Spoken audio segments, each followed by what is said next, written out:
with some of the technology here. This shouldn't be the case, but it is. Anyway, so we're going to talk about a couple of different things today. Hopefully, maybe, Harlan will be joining me because that was the plan. He's here in the building, and he's trying to fix some sort of audio problem, which shouldn't be a problem, but it is. So anyway, we're going to go over a couple of different things. First of all, I need to give you a big, huge apology. In fact, I'll tell you what, Tim, before we get into that, while we let the crowd build here a little bit, why don't we do this? Why don't we show them our different camera angles? Let's go to camera number 1.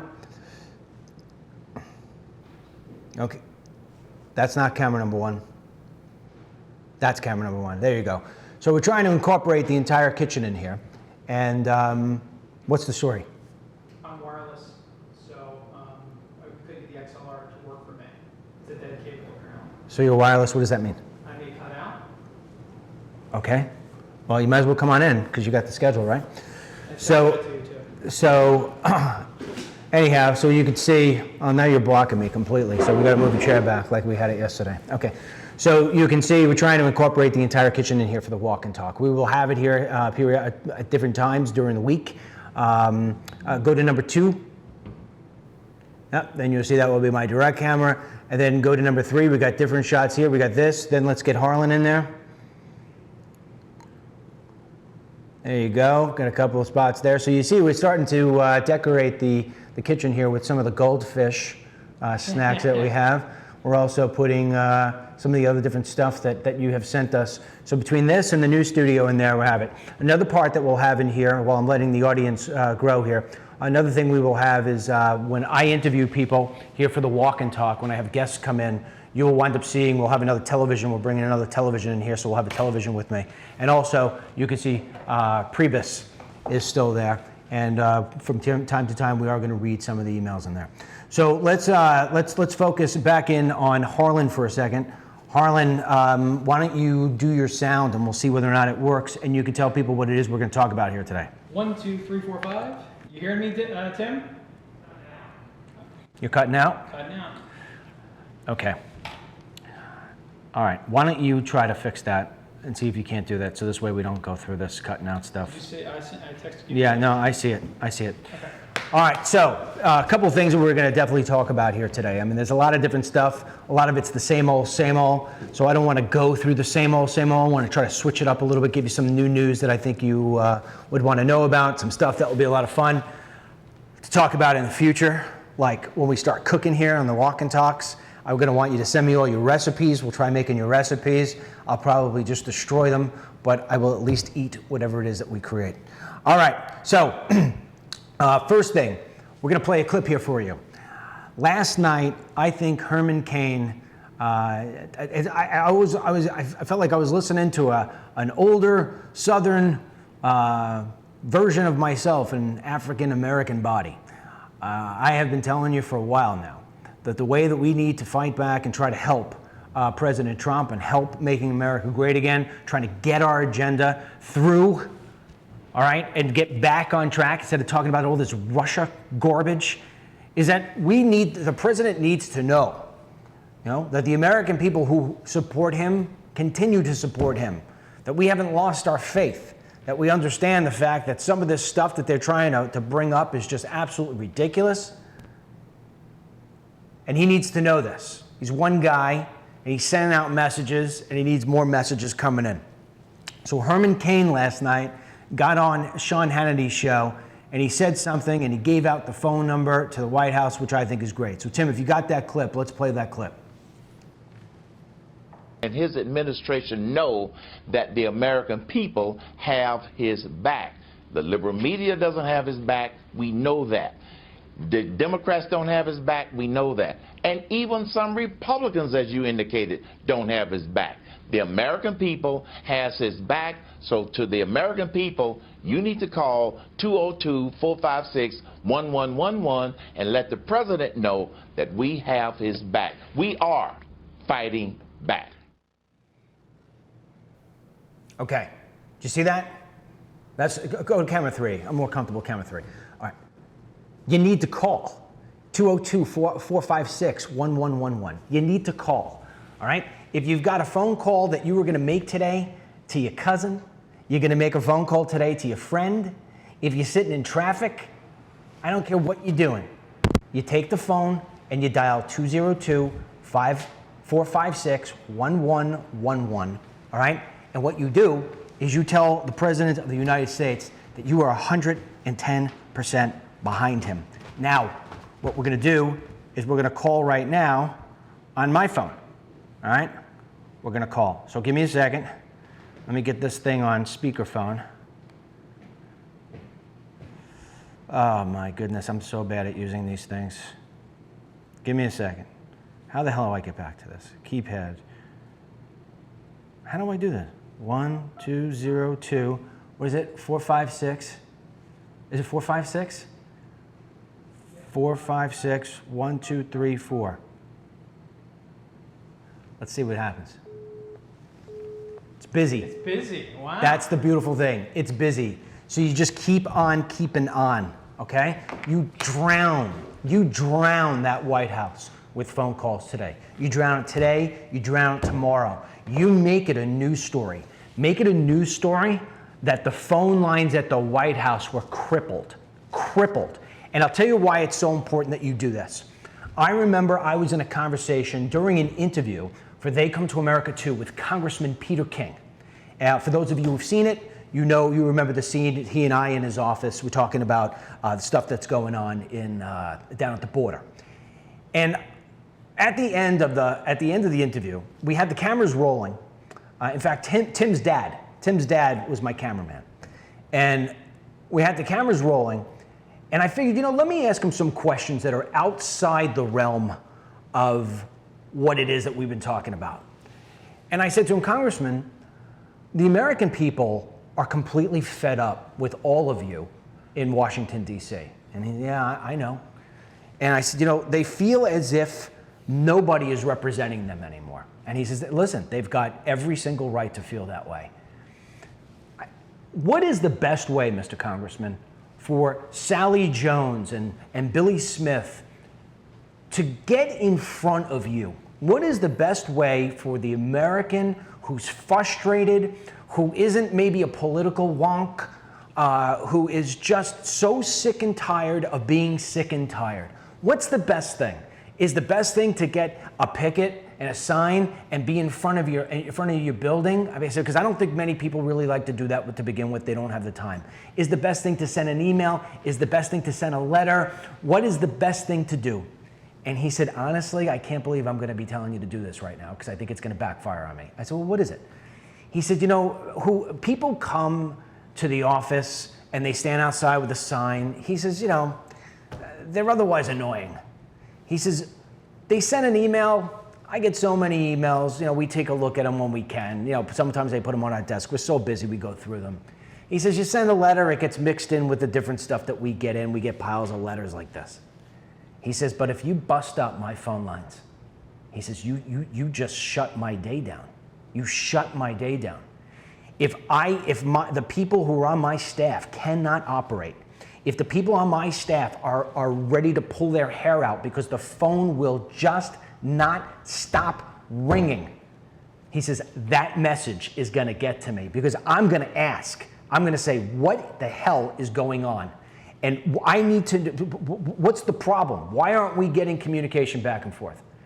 And so what will ultimately happen is that he is going to address what it is that you have a problem with. So that's one thing you need to know. You need to know that you have to use the power you have, the cell phone or the house phone, and you need to call that number. You don't stop calling that number because I can tell you already, I assure you, that the President of the United States, no matter where he is in the world, he is going to get that message. Somebody from the White House is going to call and say, Mr. President, I just want to let you know that we just can't, the phone calls are coming in are literally breaking the system of support. And you know what President Trump's going to do? He's going to tweet about it. He's going to tweet about it. And he's going to thank Herman Cain. I guarantee you, as much as I have a black shirt and a tan hat, and I haven't shaved in days. Are you working again? Yeah, I'm working. It's working? What did you do? we had to fiddle with the line. You fiddled with the line, and now It's you're not in? reassuring, but yes. It's not reassuring. Yeah. So do you agree with me? Absolutely. Do you agree? I mean, this prediction. Do you agree? Absolutely. And one of my favorite. Well, first of all, let me say, during the Obamacare vote, I was working in a congressional office temporarily helping out. And it was a Democrat that was on the fence. He was like a blue dog, mainstream Democrat. He was socially conservative, and he was on the fence. He was thinking about not voting for the Affordable Care Act, Obamacare. And he got so many phone calls in saying, if you vote for this piece of trash bill, this is back in 2009, 2010, if you vote for this, we're going to vote you out. And I could see the expression on his face. This is Congressman Larry Kissel. He's since been voted out because he decided to vote for it. He knew that it was a death march, it was a political death sentence. And the reason he knew is because he was hearing from so many constituents that was going to be it. Hold on a second. You could just bring that stuff to the kitchen table. Don't worry about it. Just don't hit any of the wires. Don't hit any of the wires. And Just put it up over here. Ha, gotcha. That's my daughter there. I got you. My daughter just went out to go buy all the groceries. Yep, I got you. Dun, dun, dun. Hey, you got my credit card? Don't run off of my credit card. All right, oh, you got waters? All right. Anyway, all right, so let's get some of this stuff out of here. Yeah. Well, I can tell you what. I know it works. I'll tell you why I know it works. I know it works also because years ago, there was an event in Washington, D.C., and everybody wanted me to speak at this event. And I wasn't getting an invite to it. And so finally, they met with me, and they said, yeah, we're going to put you on. I said, all right, fine. And then they came back and said, no, we have no more room. Yeah. I went on. At this time, I didn't even have 1 million people like I have now. At that time, I had maybe 100,000. I said, here's the phone number to the guy who just screwed me. Their phone number, they lit up. Blew up. The guy called me at home and begged me, please tell the people to stop. You're shutting us down. Yeah. And I said, you know what? I'm not telling anybody to stop. Yeah. Obviously, they're very passionate about what it is that they want. Absolutely. Yeah. So anyway. One of my favorite comments I just saw is that somebody suggested that they start doing this to CNN and the New York Times, demanding fair coverage. They both do have switchboards. I'm not going to give up the line because I'm on CNN, but you can find it.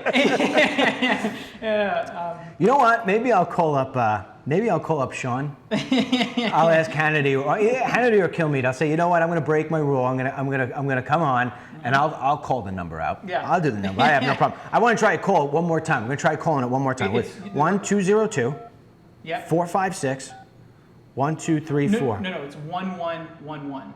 That's the right number. So it's 1202 456 1111. All right. So we'll try one more time. Yep. It's busy. All right. Harlan, you want a drink of water? No, I'm good. Are you sure? No, I'm good. I got the coffee. Okay, so anyway, we told you about that. So now you know the phone number. You got to call. You keep on doing it. You keep on doing it. You keep on doing it. We'll keep on reminding you.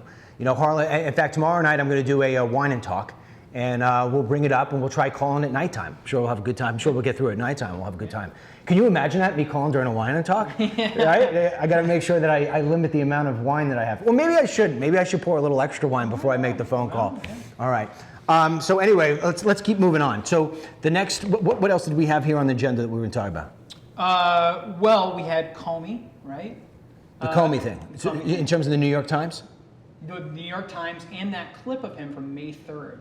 Okay. Which he may have incriminated himself. Yeah. one way or the other. Let's do the New York Times thing first. I'm a little familiar with this. Okay, I'll dive set it into up? it. Yeah. Okay. So last night, and by the way, I want to apologize. I did something last night that I've never done before, and I sort of did it inadvertently. I did it on mistake. Well, I didn't do it completely on mistake. I did it not thinking, and I want to apologize. The last few days here have been absolutely insane, and they've been insane because the news cycle, the breaking news that's coming on with the special prosecutor and all the different stories that are coming out, whatever. Then, of course, yesterday we had the New York Times, the New York Times, the Times Square fiasco. I mean, so we're going through all that. Harlan's sitting here trying to he's got a deadline to get all this stuff all up and running. I mean, he literally took everything down and put everything up. So when it comes to the website and getting stories out, he's useless to me in the sense that he's just so absolutely caught up with all this stuff. My son got delayed. He was supposed to be home in the beginning of the week. His car broke down as he was about to get on the auto train. He got delayed, so I didn't have him. Anita is on vacation this week. So when it comes down to it, I have been basically doing everything with my writers on the website from the crack of dawn to the time it hits 12 o'clock. So last night, it wound up becoming like 11 o'clock, and I had not, in fact, just so people know, my daughter would attest to this, is that I'm in the car, she's driving, I'm in the car doing articles and sending things to people. Last night while we were driving home, I actually dictated to her what the letter to the president was. Oh, yeah. She's like, oh, this is a great letter, Dad. I said, thank you. So I said, just save it. I want to make sure that I take a look at it before I send it. Well, I didn't get a chance to send it. Long story short, I didn't do it until 11 o'clock. And I'm so used to, after I put the letter out, I then send it to Trump's number one person, and then I go and I put out the alert to the app. And I did that not realizing the fact that it was 10 after 11. And so I had one woman come in and say to me, Dennis, I love you, but at the end of the day, you just woke up my baby. It's not breaking news. You didn't need to send me at 11:15, you sent the letter. So my apologies for doing that. It's just so routine on me, and I was so tired at that time. I was just like, I forgot it. So I apologize. But I can't remember. Oh, so while I was doing that, that's the other reason that distracted me. Last night, late at night, the New York Times put out a story, for those of you who haven't seen it, that they actually have a named source. This guy's last name is Witz. I can't remember what his first name was.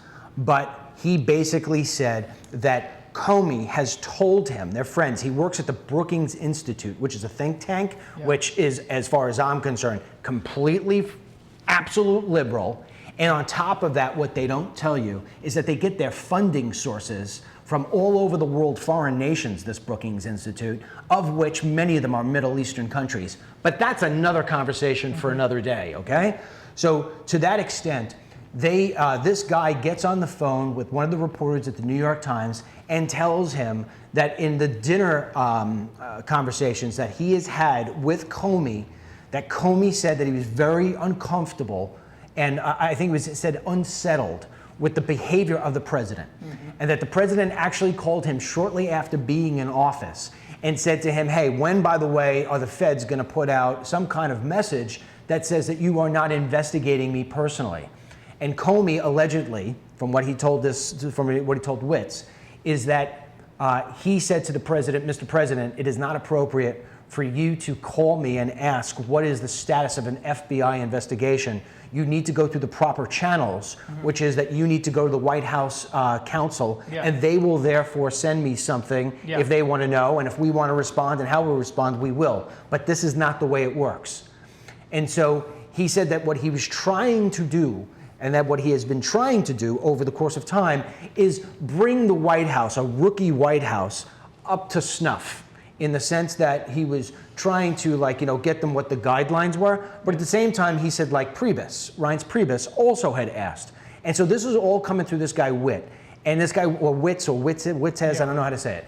But this guy tells the New York Times that Comey became very uncomfortable and in a sense turned off by Trump, didn't want to be around him, that he actually tried to embed himself in the drapes, that big room that we always show in the B-roll. I think Tim has it.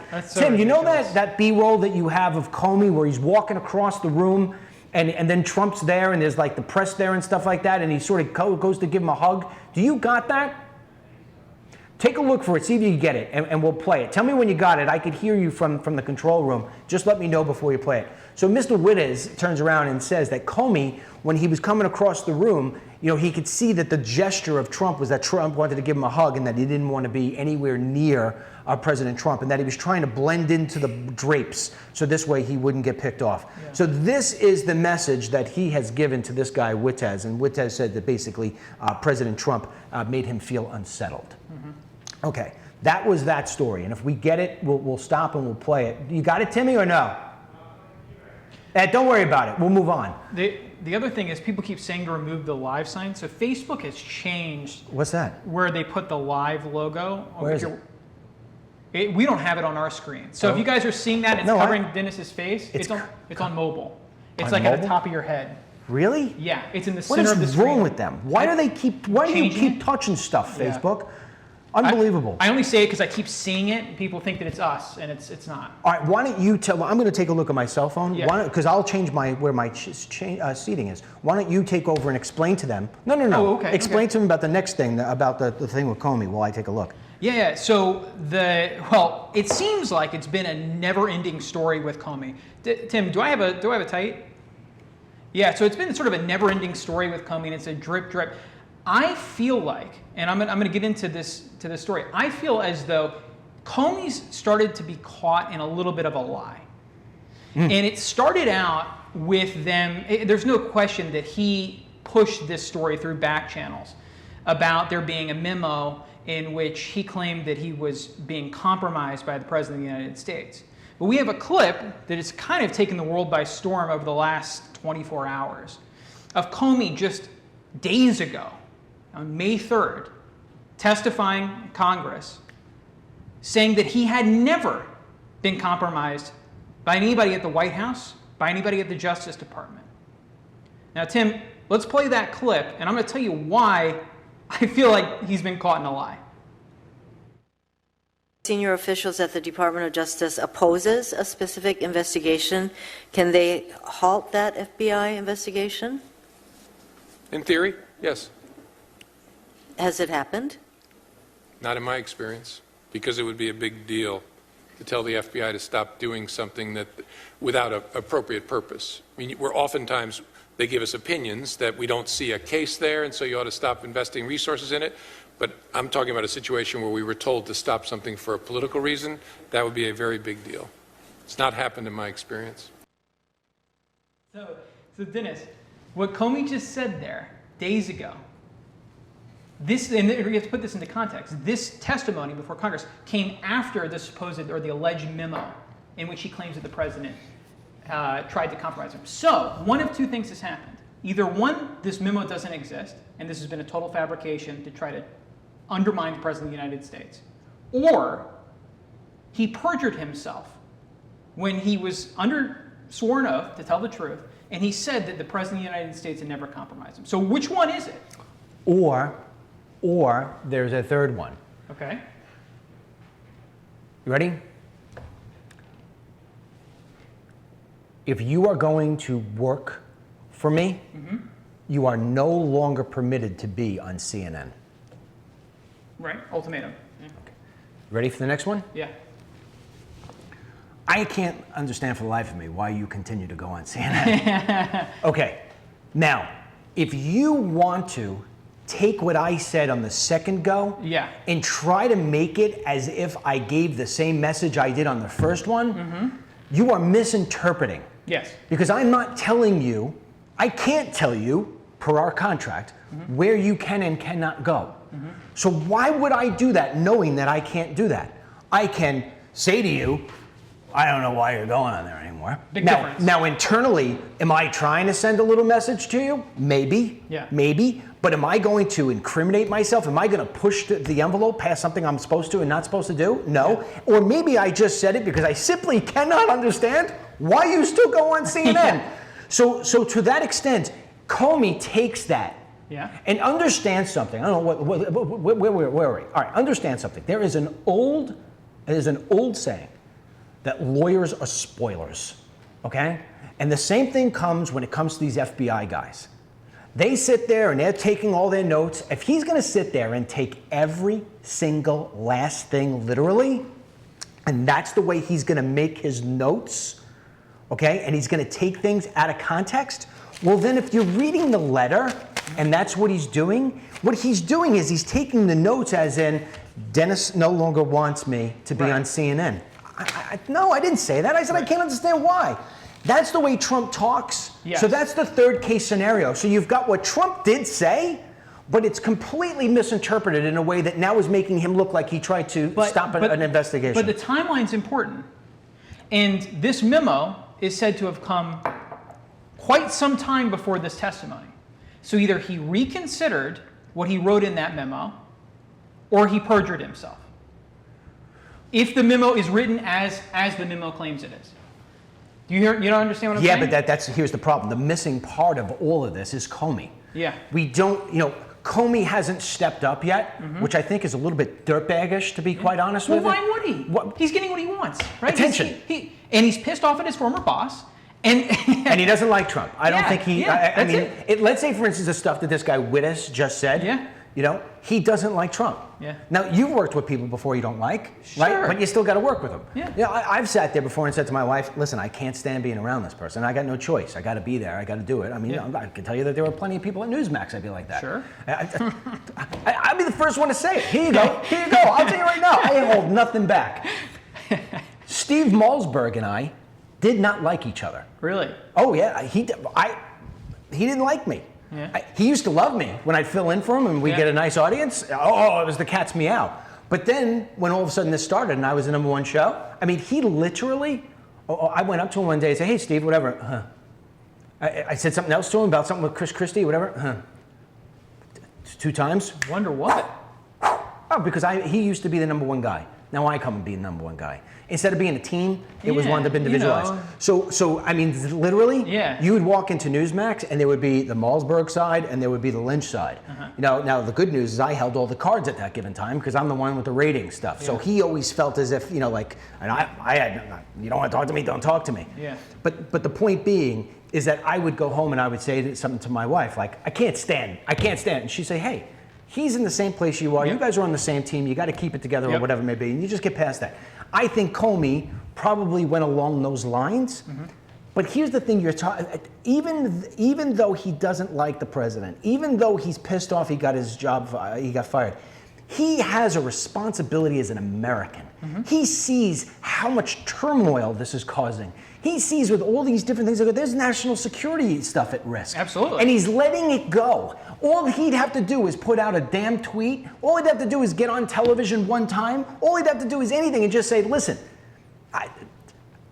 the guy said it, and he said it in sort of, loosey kind of way. I don't really think he was trying to do anything. This is over." Should Trump have handled the firing differently? Because, you know what I'm saying? Because Comey was in LA, they sent a letter to his office in DC. He had to have one of his subordinates open the letter and read it to him over the phone. He found out originally through the news, like looking at TV, and thought it was fake. Like, honestly, no, I'm a big defender of the president. I know what you're but saying. that's not real cool. Harlan, the fact of the matter is that the way that the president has gone about a lot of things Yeah. have not been the smartest way of going about it. I mean, I actually last night I watched Fox News at 11 o'clock because I was trying to see whether or not they were doing this New York Times thing. Yeah. And right before 11 o'clock, and Sean wasn't covering it. I guess he wasn't live. I have no idea. And Tucker came on. And so I'm rewatching Tucker's opening statement from 8 o'clock. And he said, the president isn't the best manager.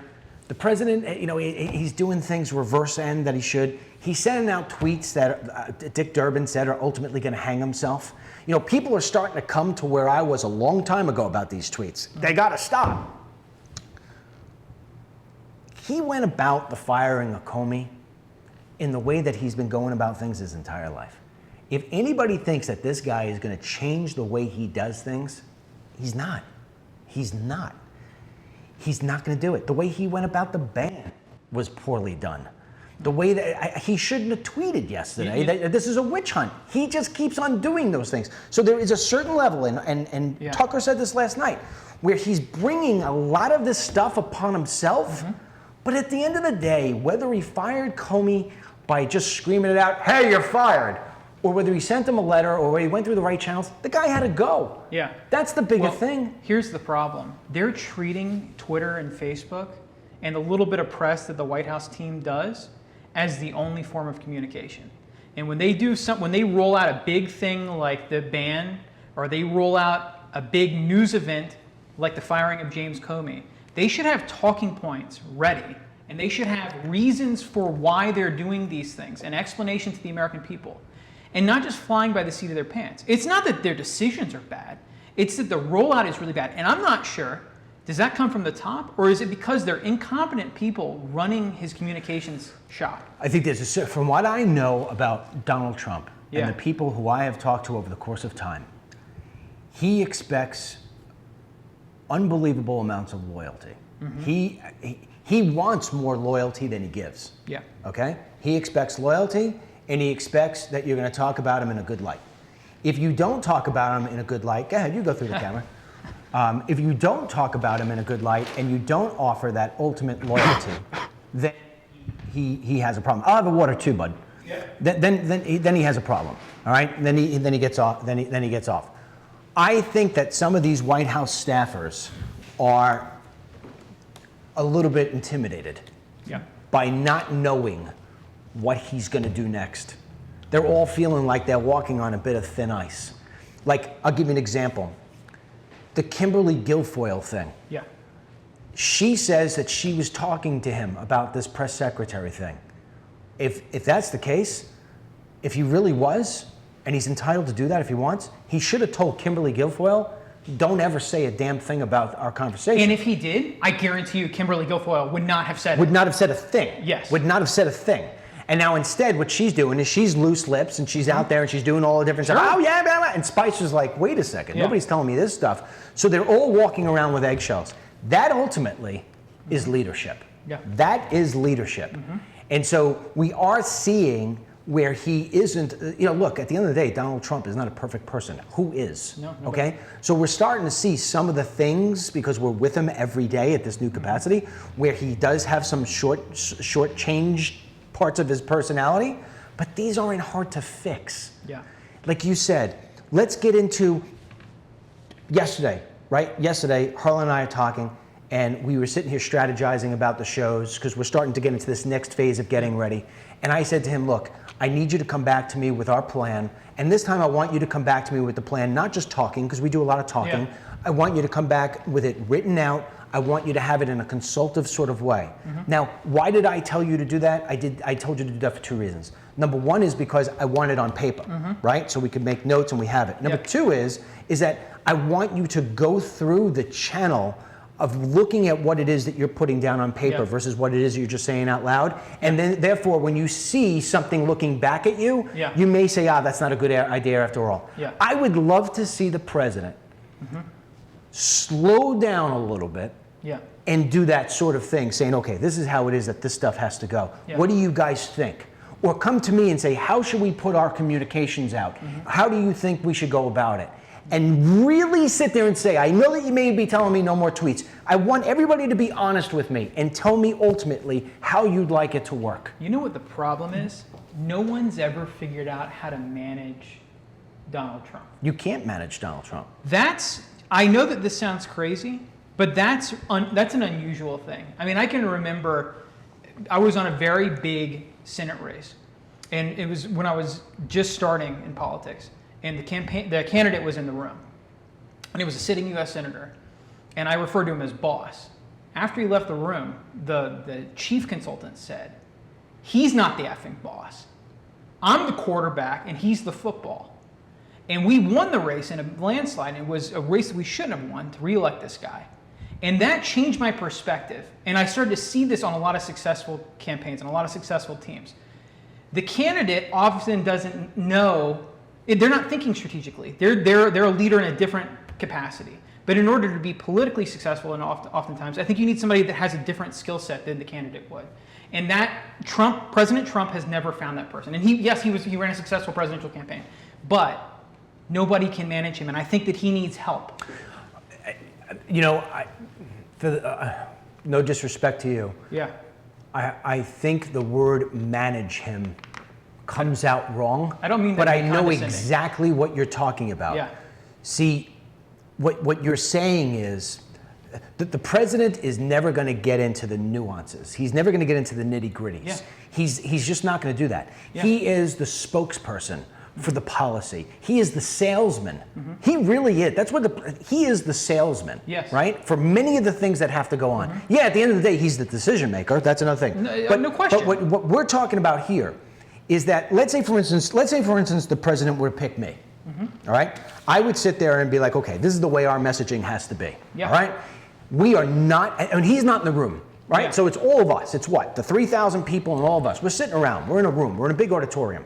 And I'm up on there, and I'm going to ask raise of hands, right? How many people? And I want you guys to use the the little buttons if you like it. I'll be able to see it as it floats by. I don't know. Did they take that away? I don't even see that stuff anymore. They're messing with it. They're messing with this this stuff, product. right? I don't know why. Okay, so we're all sitting in a room. I'm sitting in the room with you guys. And I say, here's the way that it should happen. We are not going to have the president stop tweeting because that's going to take the life out of him. That's why we ran a poll today. Should he stop tweeting? Should he continue to tweet? Or should he tweet like DML has said, just about the issues? Okay? 80% of the people, I think, at this point have taken that poll, said, listen to what DML is saying. Keep tweeting with the issues. If we take away his Twitter, it's like taking away the beach ball from the little boy, okay? And I don't mean any disrespect in that. I'm just using an analogy. What we have to do as a team here, a communications team, is we need to help him get this message out, and we have to do it in the right way. He needs that tweet. He needs to see how many people share the tweet. This is why it was so important to him, Harlan, how many people showed up to the inauguration. This is why it's so important to him what his ratings are on television. He needs that. That's his fuel. So a lot of people blame him for that. A lot of people call it egotistical for that. I don't blame him for that. That's what gets him going. Mm-hmm. That's what gets him excited. Yeah. So we need to give him that level of excitement, but we need to control it. So this way he doesn't get out of control with it. So what we do is we're going to form that message every day. We're going to go to him with a couple of different tweet ideas and say, Mr. President, what do you think about these different tweets that go out for the day? When he picks the one that says, I want to send out a tweet that says, Comey is a loser, we say, Mr. President, the backlash, and this is where I don't think what I'm saying right here happens. Mr. President, the 3,000 of us have been together, and we've been thinking about this. And if you do go with the Comey is a loser, the one that you suggested, we did a raise of hands, and 2,900 of the 3,000 people that were in the room think that that's going to come back and hurt us later on. Yeah. We don't think we should do that. If you need to put something out to that degree, why don't we put something out that says, you know, it's really important for the intelligence community and the White House to have a cohesive relationship. We need to move in that direction. Why don't we do that? Well, I'm with you. You got to make him see the light. I don't think that's happening, Harlan. It's coming out this way. No, it's certainly not happening. It's me saying to you, put out a tweet today that says, Facebook sucks, I want it to die. And it's like you going away saying, oh my goodness, and this guy wonders why he can't get his numbers up. So do you think that the people that are currently in the White House, because there are smart people in the White House, including Ivanka and Jared, do you think that they're unwilling to confront him with these mistakes? Yes. Like the tweets? Yes. So, okay, so you don't think that they're in there telling him this all the time and he's just not receptive to it? There was somebody on television the other day, I can't remember who it was. It was a pro-Trump guy. Yeah. I think it was, I can't remember what it was. It was a clip, it was sent to me. The guy said, the problem is that when you go into the White House, everybody's walking around, there's no coordination, whatever, and it's like people are walking around with President Trump like Mr. Magoo to make sure he doesn't do something that's just crazy off the wall. And I was like, wow, if that's really the way it's happening in the White House, that's a little scary. Mm-hmm. And they said, and then they were talking about it. He said, no, I just, because they don't know what he's going to do next. Mm-hmm. And going back to where I was trying to make the example, maybe I didn't make it good enough. There's no process. There's no way of getting the communication out based on a process. But see, the process before the the words could go out, the outline has to be there. There's no outline. So Ivanka can't be at his side every single time. Yeah. So if he's sitting there and you're next to me, and I say to you, all right, Harlan, we're going to send a tweet right now because I'm reacting off Fox News, right? And I say, send out this tweet right now. Comey is a loser. Mm-hmm. What happens is that person is afraid. Yeah. And they put it out. There's no red alarm. There's somebody who's got to sit down with him and say, listen to me. Actually, let me just go on my soapbox for one more second because I want to say this. I thought about this the other day and then I hand it over to you. If I had the chance to sit with the president for 5 minutes, what would I do? this is what I would say to him. I only got 5 minutes. He says to me, hey, listen, you've been sending me these letters. Everybody keeps on telling me I got to meet with you. Why do I got to meet with you? I am not going to sit there and say to him, you know, it would be really a good suggestion if you did mandatory E-Verify right now. I'm not going to waste my time with that. I got to get in the door. So the way I'm going to get in the door is I'm going to look him straight in the eye. Straight in the eye. I'm going to say, Mr. President, I truly believe that you can make America great again. I truly believe that you can have your face up on Mount Rushmore, which will stay with this world long after you're gone. But if we don't change certain things, little twists here, little twists there, we're never going to wind up having you on Mount Rushmore, let alone getting you into your next 4 years. And what's going to happen is long after you're gone, people are going to be joking about you. And nobody's ever going to think about the buildings you made. Nobody's ever going to think about the golf courses you built. Nobody's going to ever be crediting you for the wonderful children and grandchildren that you have. They're always going to look back and one thing's going to be remembered. Donald Trump was a joke of a president. That's not what you want your legacy to be. And there is a fine line right now between having your presidency be a joke and having your presidency be one that is worth Mount Rushmore. And what we have to do is control the narrative. If we could control the narrative, we will win this game. And the way that we control the narrative is we beat them with results and we beat them with messaging that people want and they cannot deny. That's not what's happening right now. And I can help you do that better than anybody else because here's the thing, Mr. President.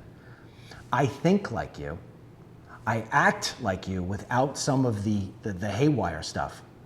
I understand these problems and these issues. We think alike when it comes to it on how to fix it. And here's the biggest thing. I'm not intimidated by you.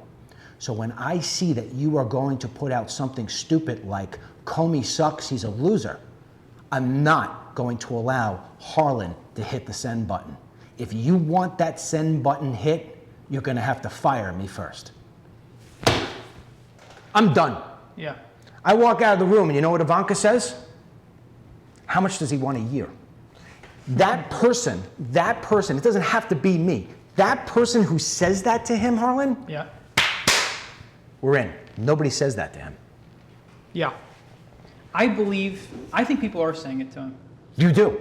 Yeah. Okay. And I believe. Who's the president listening to? Who's saying that to him? Look, I want a name. I find it impossible to believe.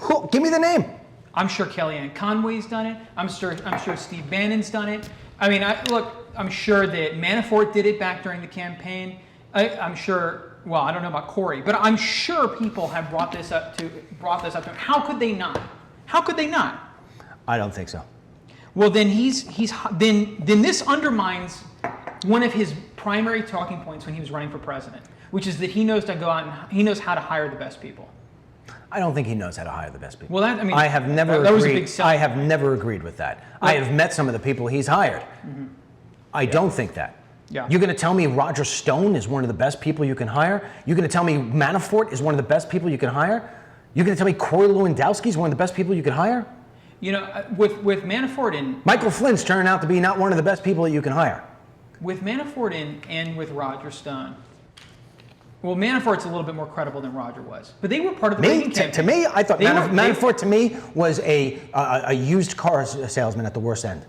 They were part of the Reagan's 1980 campaign, and I think that they're effective communicators, and that's how they got their start. And I think that they have solid political instincts that a lot of other people don't.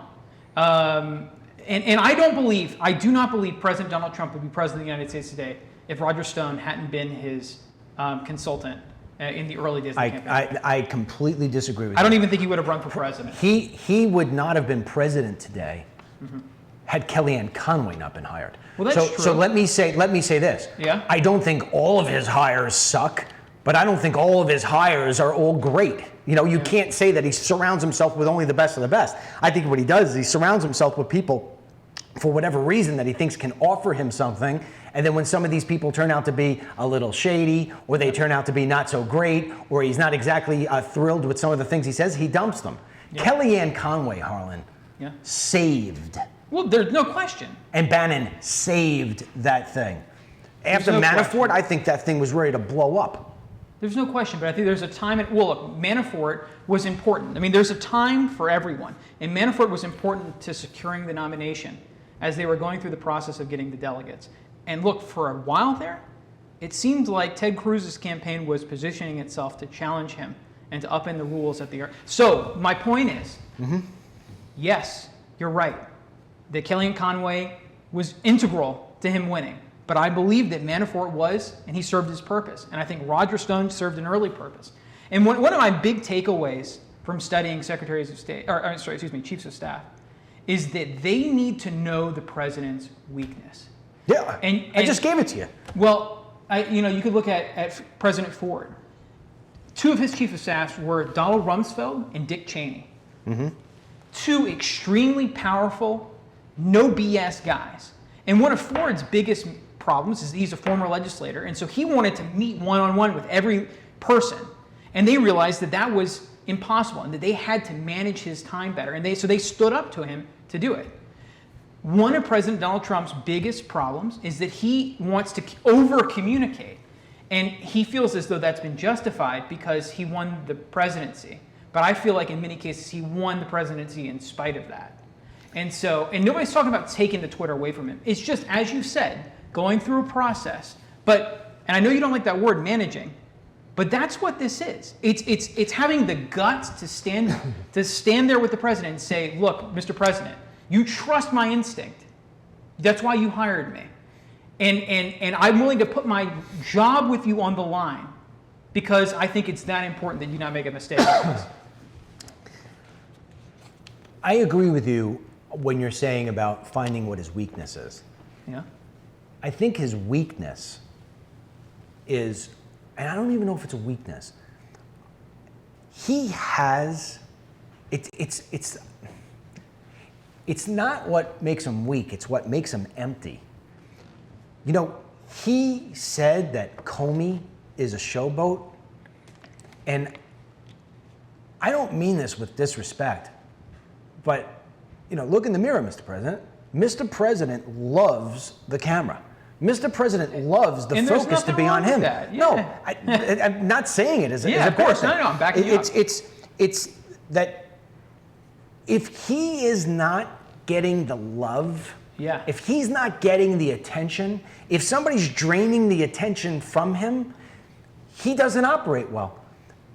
This isn't something new for me. I've known this all along. He needs to be the guy in the room who's getting the cameras on him. So to manage that weakness, if you will, if you want to call it a weakness, it also happens to be a strength because when he says something, people want to listen. Yeah. They want to listen either because it's uplifting, it's either funny, it's either not said correctly. I mean, I'll give you a perfect example. Yesterday he put out a tweet. I got the same problem. I misspell things all the time.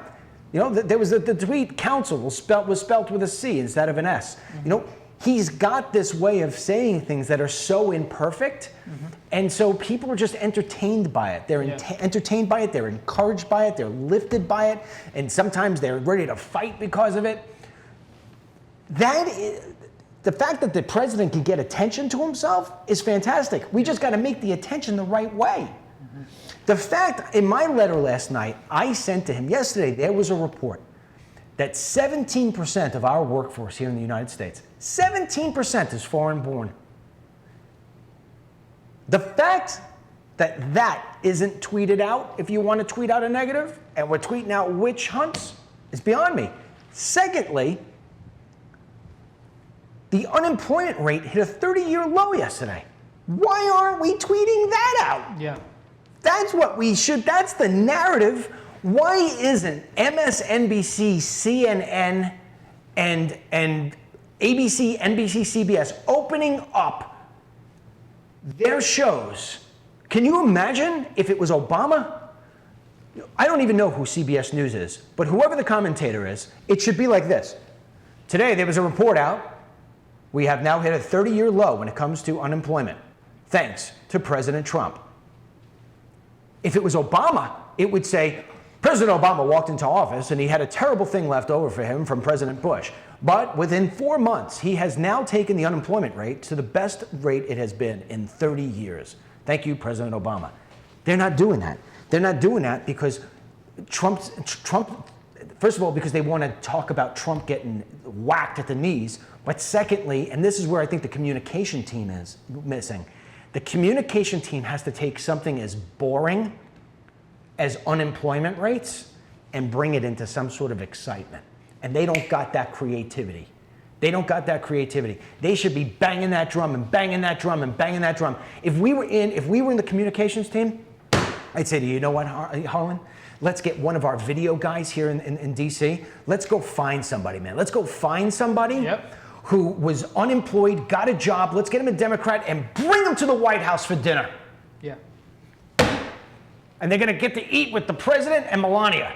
And we're gonna film the whole damn thing. That will get the news, and that will get the news, and it will be about the unemployment. And then you're going to get a Democrat saying to the president, I wasn't able to pay my bills for the last 7 years, Mr. President, and now I can. Thank you very much. Right. That's what you do. And nobody in there is doing it. Mm-hmm. Not Kellyanne Conway, not Sean Spicer, not Reince Priebus, not anybody. Mm-hmm. All right, what else you got? Because we're running out of time here, 12:22. By the way, I don't know if you guys like the new logo. I love the new logo. I love the new logo. I love the way it looks on the screen. We're going to have a little tagline. We're jumping around with different ideas, but right now it's sort of, we're thinking real news all the time.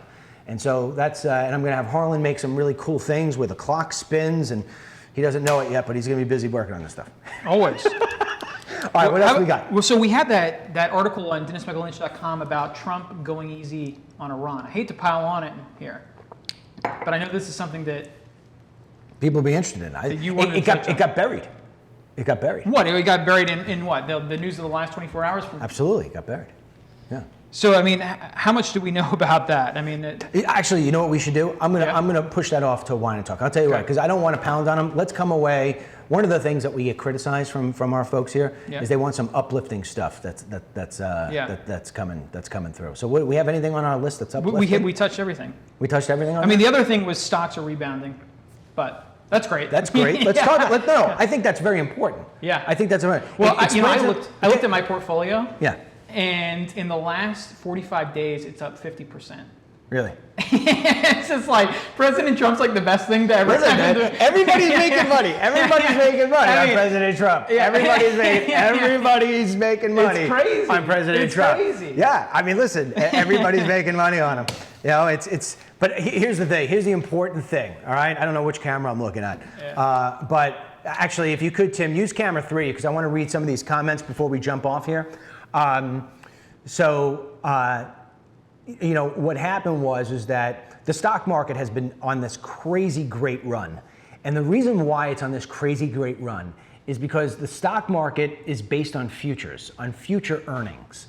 So if companies are feeling very good about where things are going, meaning deregulation is taking place, new tax reform is going to be in place, Obamacare, which is a job killer, is going to be replaced, and they believe that this whole pro-Trump, pro-business agenda is going to get through, they're not like you and I where they want it yesterday. They're banking on, is it going to be in 12 months? Is it going to be on 18 months? Because my business is going to be able to get better. It's going to be more growth. That is ultimately what brings up a stock because of positive outlook. Okay. So what happened with all this stuff with President Trump going on with this Russia stuff and la-di-da-di and a special prosecutor or whatever it may be, the stock market tanked the other day. I mean, I think it lost almost 400 points, right? It did. Okay, so it lost almost 400 points. So what the thing was, why did it lose 400 points? And the reason why it lost its 400 points is because investor concerns was that now that with this probe going on, that President Trump is not going to be able to get his agenda through. Now, if that really was something that was sustainable, something that really people believed that we were screwed and this guy was going to be like totally impeached, which he's not going to get impeached, but if he was going to get impeached and everything else like that, that really says we're not going to be able to go through with this agenda, and therefore businesses will start to tape back. They won't hire as much. They're going to start hoarding some of their cash. They're not going to invest. Maybe they will stay overseas. La-di-da-di-da-di-da-di, you get it. So we would have seen an epic drop. We would have seen the Dow would have had like 5 straight days in a row. It was boom, boom, boom, boom. Wasn't the case.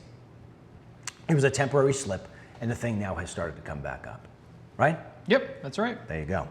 All right, you have anything else? I think that's everything. Yeah. You know, one other thing yesterday, before we go off, one other thing that I want to say, you know, yesterday we had Roger Ailes passed away. And I was talking yesterday about how it was that I would have never really been in this business right now had it not been for Fox News. Fox News gave me a platform when nobody else would. You know, I couldn't get into film festivals with all the They Come to America films. I was spending crazy money on PR, trying to get into ABC, NBC, CBS, all these other different places. Nobody would give me anything. And it wasn't until Fox News and Brian Kilmeade got me on there. And I had told the story yesterday, that I had sent copies of They Come to America 2 to Roger Ailes and to his wife. And 3 days later, I wound up getting a 1-hour special with Sean Hannity. So, you know, Roger Ailes played a major, major role in that. And I had never, ever forgotten that. And one of the things I forgot to say yesterday, for, filling in for the gaps for a lot of people who do not know about my particular history prior to the election, because I know a lot of people started to jump on you know, the DML page and started following me around the election time. Losing my voice here. But one of the reasons why I no longer have my my Newsmax television show is because aside from what I've told you before about on a Monday, I was reporting about Hillary. Then on Tuesday, I was told I was no longer allowed to report on things that I wanted to report on. And then on Wednesday, they pulled me off the show with Harlan being my guest, sitting across from me like he is now. They pulled me off the show while I was giving a monologue about how I was not going to agree not to report things about Hillary Clinton. One of the other things what happened that day, which triggered me off going into that direction, was that the CEO of Newsmax, Chris Ruddy, wanted me to play a hit piece about Roger Ailes. And there was no way that I was going to play a hit piece about a man who really gave me the sort of opportunity that nobody else would have given me. And you know, that's that. I mean, whatever he did on this other stuff, whether he did it or he didn't do it, whatever. But you cannot take away from this man of the incredible things he did, especially when it comes to America. I don't think people understand how important Roger Ailes was. Prior to Roger Ailes starting Fox News, conservatives did not have a voice on television. Mm-hmm. It was left, and there was nothing else. Yeah. And thank goodness. I mean, George Bush Sr. came about and said that he doesn't think he would have been president had it not been for Roger Ailes. So keep that in mind. All right, so I'm going to end off on this. It's 12:29. We're going to go exactly 1 hour, and that's it. I guess the important thing here is to tell you that tomorrow night we will have our wine and talk. I'll probably do that sometime around 8 o'clock. Keep on going to DennisMichaelLynch.com all day. We've got great articles. My son is now back, and he's spearheading a lot of that stuff. He's a talented guy. We're training a lot of stuff there. If you haven't gotten the DML app, you got to get the DML app. I mean, yesterday I got a lot of emails from people coming in saying, DML, you were in front of all this news all day long and everything. Thank God I had the app. I mean, this thing is the best thing in the world. If you don't have it, please go get it. You get it by going to the iOS store or you go to the Google Play Store, you search for DML app, you download it, you put the notifications on, and periodically, once a year, I'll send you a notification at 11:15 at night. But most of the time, that's what I said last night. But most of the time, we do it a couple times during the day with breaking news. Other than that, you're always going to have stuff going through the app, whatever. And so let us know what you thought about the kitchen setting here. All right, did you like it? Let us know what you think about the new logo. Do you like it? Be delicate, because my daughter came up with it, and I also loved it. Once I saw it, I said, that's what I want. So anyway, we've got it. So you do that by you go up to the top and you use the Submit News button and send us something from there. So each day that I do this, I make sure, I'm not going to read the Priebus stuff today because we waited too long, but I will go and read some of your stuff here because Miss Mary tells me I have to all the time. Here we go. You love the kitchen setting, Teresa says. Thank you very much. Whoa, Roxana, that's not going to work. Next, who do we have next? All right, so we have Love the Kitchen. Kitchen Sounds is great. Yeah. We've got Love It All. No Lieberman for FBI, okay? That may be something that we talk about tomorrow. Great walk-in talk. Love the kitchen setting. Love the kitchen setting. Why not free Soros? DML, thank you for your far left media. Is trying to bring us down. I like both. Love the kitchen setting. Like the logo and the setting. Fantastic. All right, looks like everybody's happy. We thank you very much. Okay, until tomorrow night, may God bless you. May God bless our troops. May God bless the president in these United States. And may God bless Harlan Hill for fixing his sound. And Tim for fixing the cameras. And my daughter for bringing us the waters. Yes. All right? All right. Over and out.